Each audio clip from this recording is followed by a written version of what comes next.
경일대학교 학교법인 이사장과 이사들이 4년 전 법인 소유의 땅 40만 제곱미터를 자신들이 속한 부동산 회사에 팔아 시세 차익을 챙겼다는 폭로가 나왔습니다. 교육부 국정감사에서 제기된 내부 거래 의혹인데 매각 결정을 위한 이사회 의결에 해당 이사장과 이사들이 참가한 것으로 드러나 이해 충돌 논란마저 일고 있습니다. 윤태호 기자가 보도합니다. 교육부에 대한 국회 국정감사에서 경일대학교 학교법인 일청학원에 대한 폭로가 나왔습니다.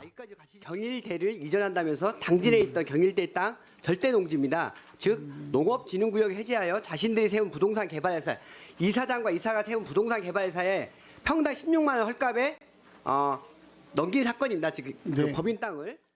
경일대 캠퍼스 조성 등을 위해 법인 소유의 충남 당진에 있는 땅 40만 제곱미터를 매각하면서 당시 법인 이사장과 이사가 속한 부동산 회사에 팔아 넘겼다는 겁니다.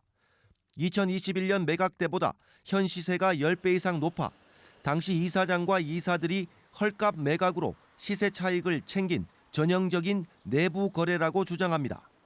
그런데 해당 이사장과 이사들이 2020년 11월 매각을 결정하는 이사회에 참가한 것으로 드러나 이해 충돌 논란마저 일고 있습니다. 당시 이사회 회의록에는 내부 거래 의혹을 받는 이사장과 이사 2명 등 3명의 이름이 적혀 있습니다. 전체 이사 9명 가운데 불참한 3명을 빼고 총 6명이 참여했는데 그중에 절반이 이해 충돌 당사자라는 겁니다. 사립학교법에는 이사 본인의 이익이 법인의 이익과 충돌하는 안건에 대해서는 의결에 참여할 수 없고 과반수 찬성해야 효력을 갖습니다. 이해 당사자를 제척하지 않은 것부터 잘못이고 제척하면 의결 정족수를 충족하지 않기 때문에 그것 역시 법 위반이라는 겁니다.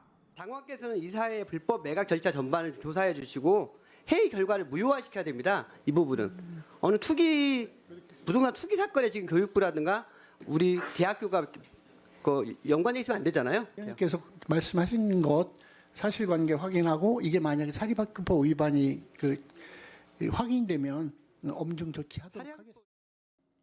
교육부는 당시 이사회 의결 과정과 이를 토대로 재산 처분 승인을 내준 경위를 조사하고 있다고 밝혔습니다.